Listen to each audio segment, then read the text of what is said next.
ও আমার যুবক, মা বাবার দোয়া ছাড়া সামনে কোনোদিন সফলতার দরজা খুলবে না। অতএব যদি বেয়াদবি হইয়াও থাকে আল্লাহর কাছে তওবা করো, মা বাবার থেকে ক্ষমা নিয়ে নাও।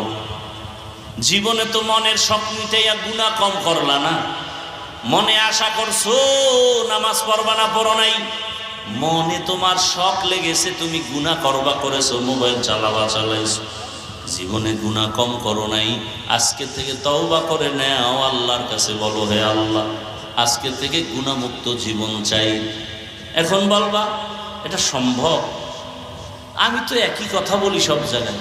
তোমার মতো যুবক জীবনে আলিফ বাতা শিখে নাই, জেনারেল লাইন স্কুলে পড়ে, 5 ওয়াক্ত নামাজি আছে, আর জিন্দেগিতে আর কোনো ওয়াজের দরকার আছে? এই শুধু এই কথাটা তোমার বিবেকরে জিজ্ঞাসা করো যে এই কপাল পরা, তোর কপালে কার অভিশাপ লাগছে?